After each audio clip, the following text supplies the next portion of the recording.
videos right now. I'm trying to get comfortable with this camera thing, and it's not easy. This is not a natural thing, so I'm trying to learn. So probably Twitch streams a little bit, and then I'm gonna SLR. What's an SLR camera? No. I'm surprised I don't know what that is. SLR camera.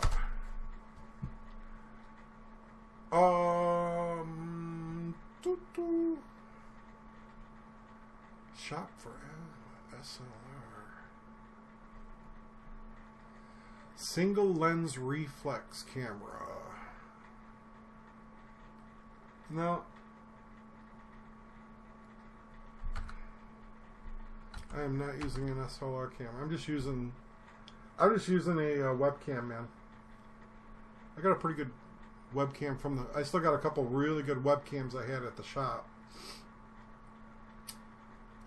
That I was using in the VIP room to do live sessions. You probably knew about that because that's probably how you got on my Twitch.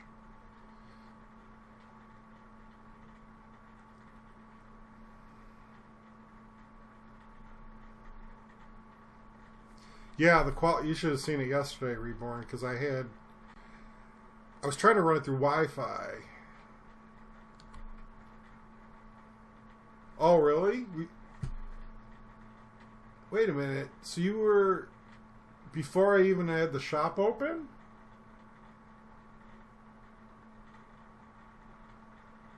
Am I confusing you with someone else right now? No, didn't you used to come into Stomping Grounds?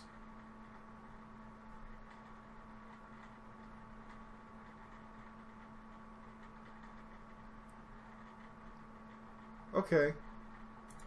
Yeah, 2017. So yeah, that was the shop. Yeah, yeah. So you're very familiar with the VIP room. Yeah, the VIP room, and then I had the Twitch stream. So you know, that's why you would have. That's the only reason why you would have joined us on Twitch, because you were aware of the VIP room. But yeah, I had 4 webcams in there. And I still have 2 of them. So that's I'm using the webcam. But they're just really good Logitech 1080p's.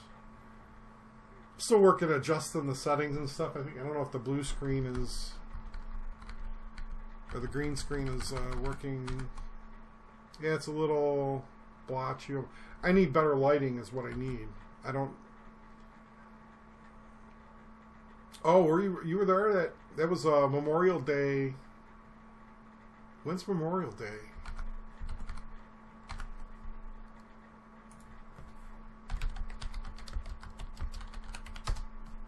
Wow, man. Memorial Day. When is... You know, why can't you just do a freaking Google search and say, when's Memorial Day? And it shows when Memorial Day is.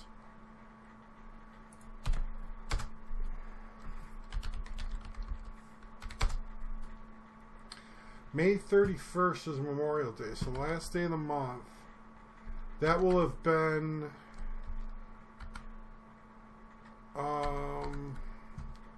2000... No, it would have been... No, they delivered it on Labor Day, not Memorial Day, because that was at the end of the year. They delivered it on Labor Day in 2016. I remember because they drove all the way from Grand Rapids that day on Labor Day to deliver that table for me. I got it in my living room right now, man. No one bought it. So I kept it, and now I just set it up in my living room because it's just me.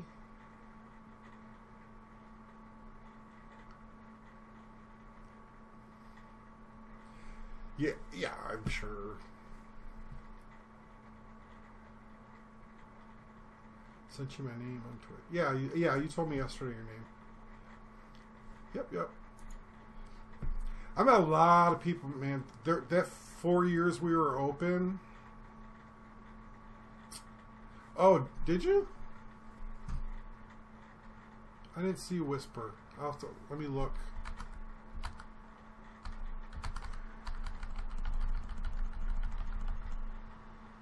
I know you told me your first name. Where's my... I got too many windows open right now. Where's Twitch? There. Where's my whispers? Oh, jeez, Matt! Dude! Yeah, I know who you are. Yeah, of course I know who you are, Matt. Jesus. Sorry, man. It's been a while, dude. Sorry, man. Yep. How are you? Oh my gosh, dude. Yeah, of course I know who you are.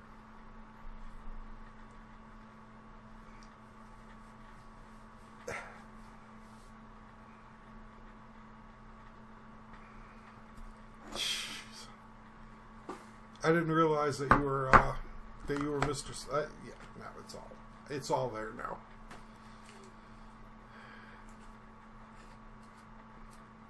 Feels like yeah. Dude, does it feel like forever ago though? I miss the shop. Reborn, just so you have a little background, dude. I used to own a game shop. I opened it in 2016 and tabletop game shop, and closed it at the very end of 2019. December 1st was the last day open. Dude, it feels like forever ago. I don't know why. It's been about a year and a half.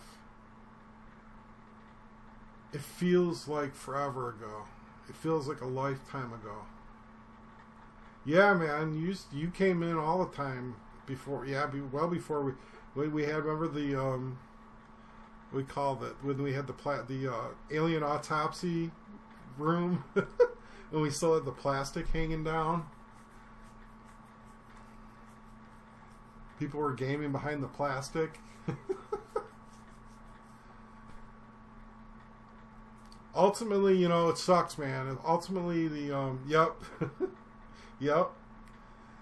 Ultimately, the business failed, but man, the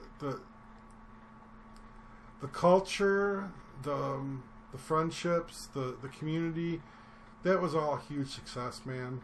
And I'll always remember that part of it. It's sad that I don't know what happened in 2019, why it did a 180, and I know I missed something, I messed up something, but you know what? All the friendships that were born there, all the people's lives that it made an impact on,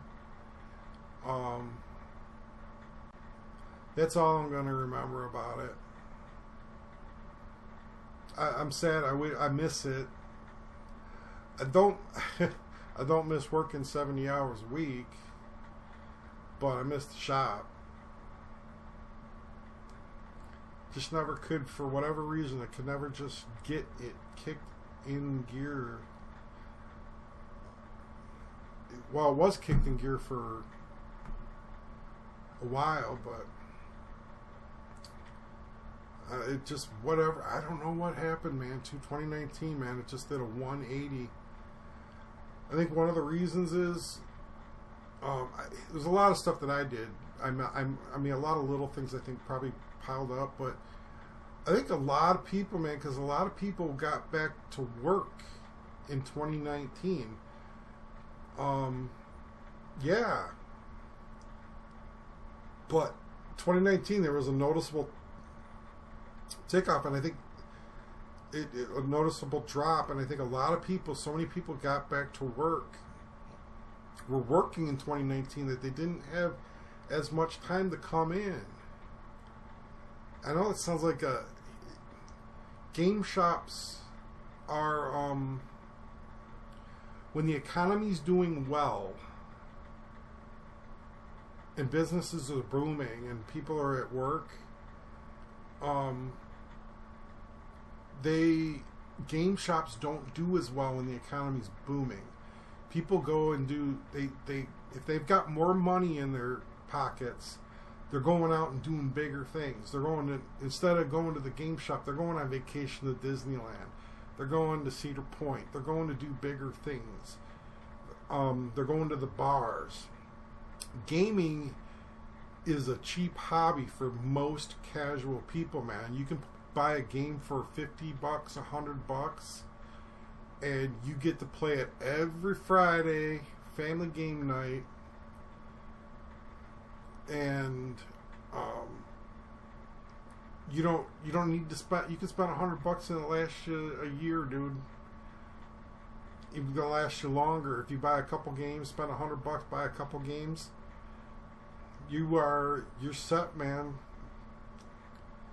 For the casual gamer, which is most of casual gamers, what carry a shop.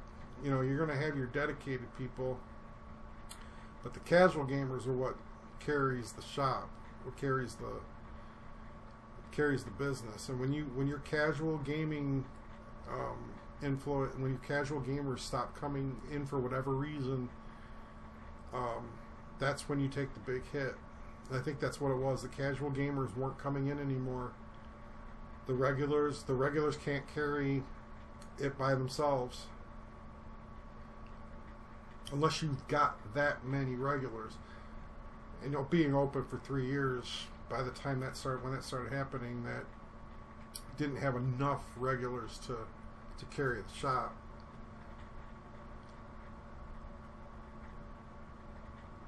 So I think that was a big part of it.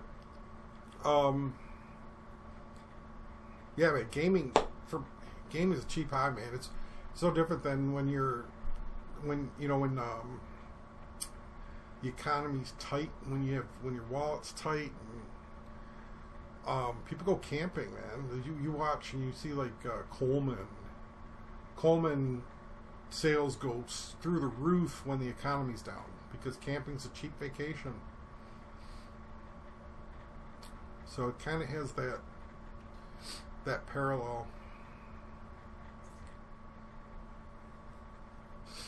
But I don't regret anything.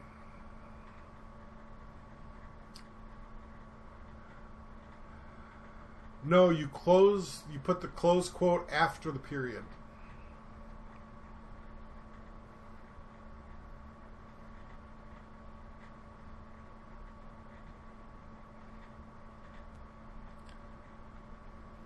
I don't know why, but that is the rule.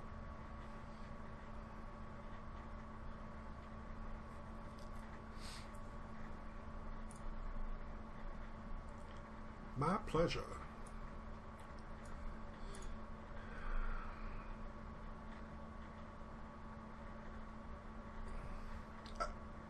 See, man? It just starts coming out, doesn't it?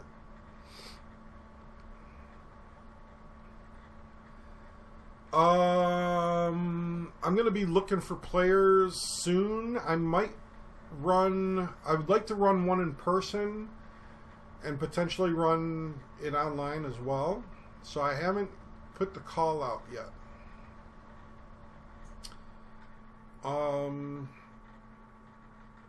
So the answer is I don't have plans yet.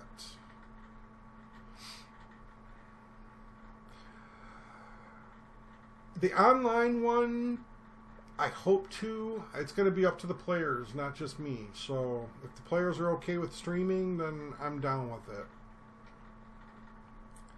Still got a ways to go. I think I'm hoping to have session 0 by the end of the month. So, I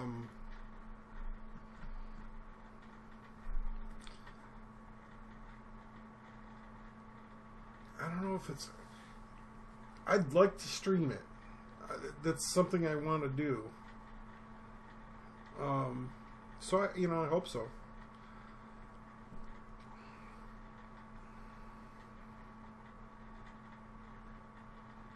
I'm trying to reinvent myself a little bit as a DM. I don't know if I talked about this yesterday, but there's a lot of things I do good. There's also a lot of things I do bad. So, yeah, I've got the cameras.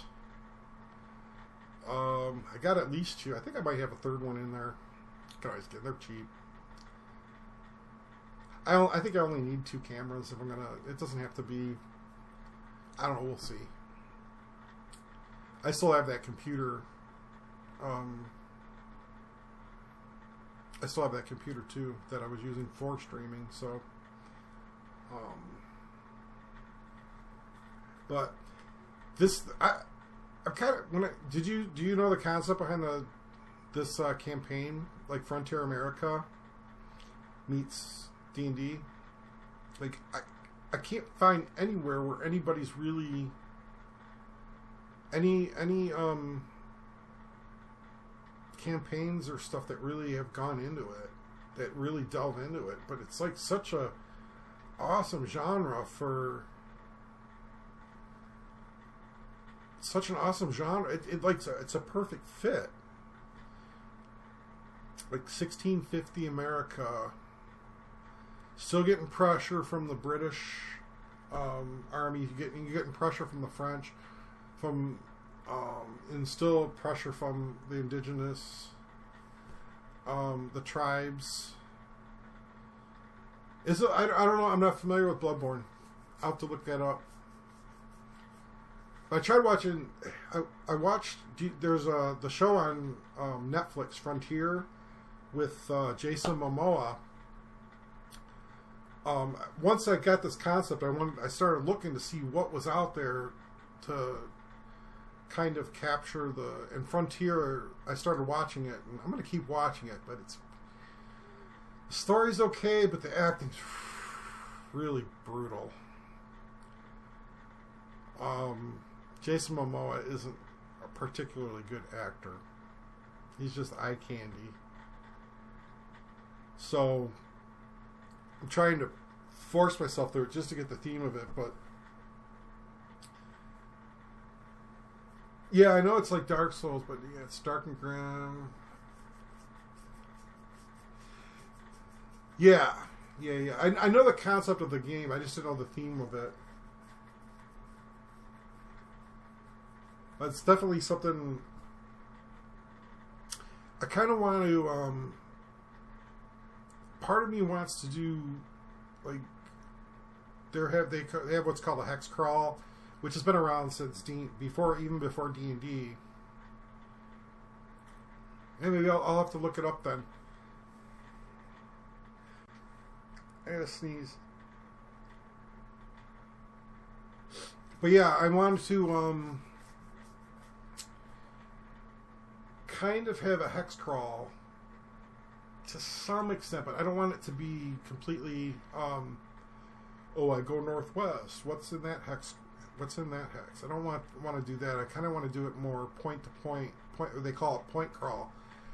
But Middle Earth role playing. I don't know if you heard me talking about this at all yesterday. Middle Earth role playing game that for 5e has got this really cool journey system that you calculate how many hexes you're traveling, and you go on the journey, and then during that time there's X amount of events that happen along the way, and then you run those events. They could be just meeting an NPC, they could be an encounter, and yada yada. So you have all these different things, and then there's certain points along the way you can actually branch off. That's where the point crawl comes in.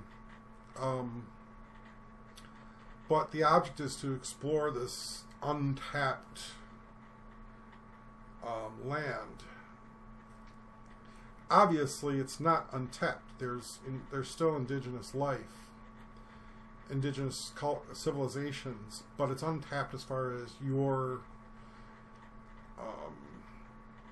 people are concerned. Although someone could very well want to play a wild elf that lives in the region,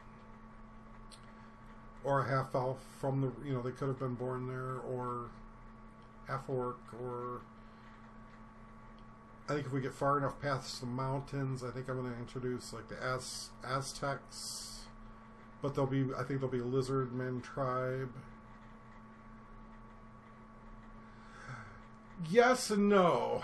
I know it's a touchy, given the political climate, that's such a touchy thing that I'm not really looking at it as colonizing, but working together. Colonizers, it's such a loaded word these days. I don't even care about it. I don't even care about that political aspect of it. Right. It all depends on people who play it, but you also have to remember the times.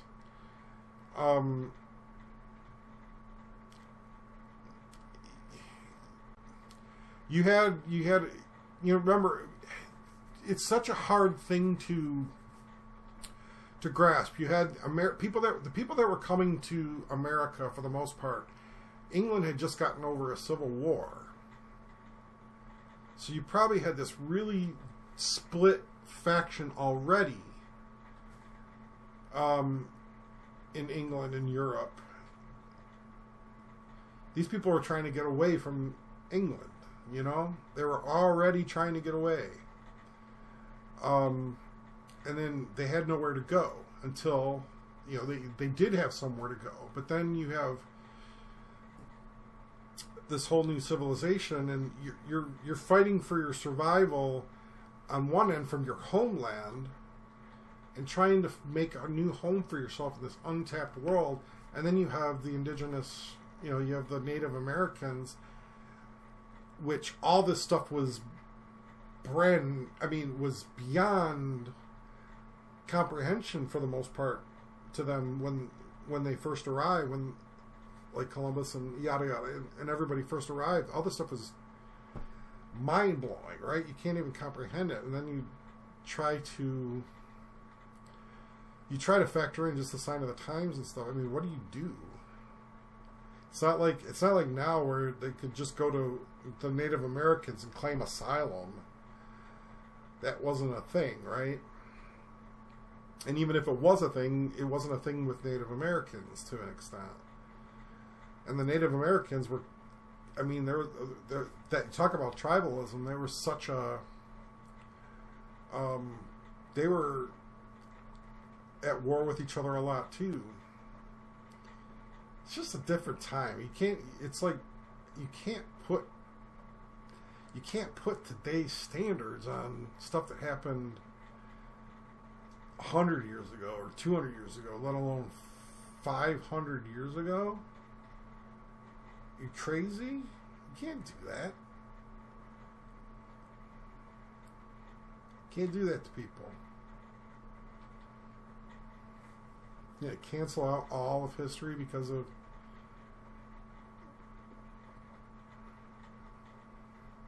no, can't do it. It's like what were they doing today?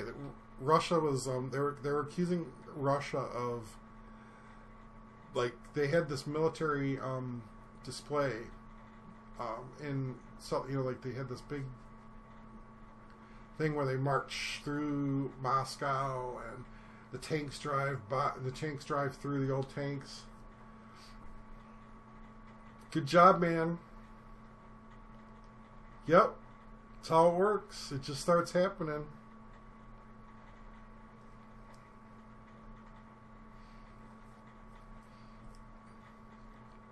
Good job, man. Yeah, it's gonna just keep doing it more and more, and it'll start coming natural. Then they were making this big deal about Russia's putting on this military display, and it's like, when you go back and you look, they've been doing it every single year to celebrate defeating Nazi Germany. They've been doing it every single year since like 1950, and they're talking about it now like Russia's trying to flex their muscles and put their military on display. They do this celebration every single year, but they only mention it this year for whatever reason. It kind of just parallels what we were saying. You're trying to put our modern thinking on a tradition that was actually ultimately good, right? Russia predominantly defeated the Nazis. We assisted, Great Britain assisted a lot of countries, Australia, the Allies, right? But Russia kind of did a lot of the heavy lifting, man, until the nukes. But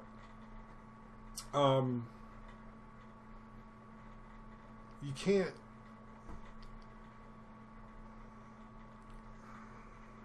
Russia's got a lot of problems, but having a military display celebrating the end of Nazi Germany isn't one of those problems.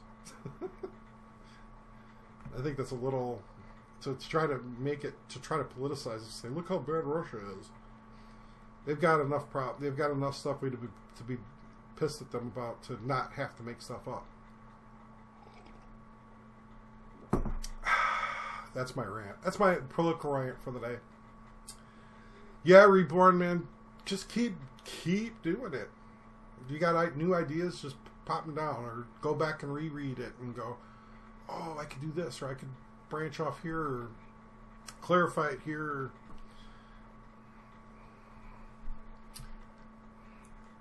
Anyway, I got sidetracked there, Matt. Frontier America. Yeah, I know. I kind of want to focus on that, the exploration of it. The world is a world that's been rebuilt. Kind of got it on the backstory here. Arctera is a world where arcane magic once destroyed most life on the planet during the Arcanaclysm, which was a huge cataclysmic event. A dozen centuries later, the world is beginning to reimagine and reinvent itself. A recently discovered continent brings new hope and new dreams to the population of whatever the homeland name is. A few small towns have been founded along the coast, and settlers arrive weekly, thirsty for fresh possibilities. So, you have this world that's building itself, upon its ancient past. So there's going to be, obviously there'll be ruins and different relics and a lot of things to discover, as well as this new land, because everything is, for lack of a better, for all intents and purposes, everything was forgotten since the Arcanaclysm.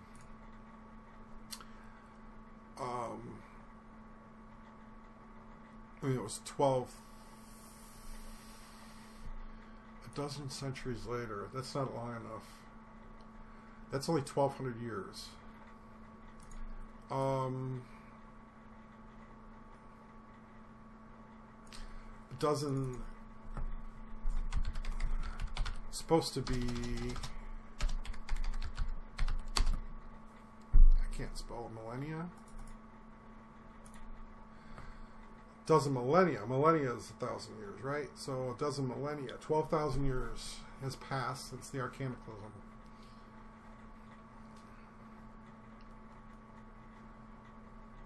Civilization has been reborn or repopulated. It's basically, it was almost like an ice age.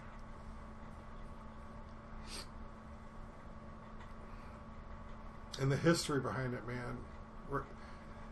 Here's the history behind it. You know what Warforged are, right? You still here, dude? You know who the Warforged are in Eberron? So you have... I hate Warforged. But I don't know why. It's like robots in my D&D? No. But what happened, what I basically use them as, they're not really antagonists.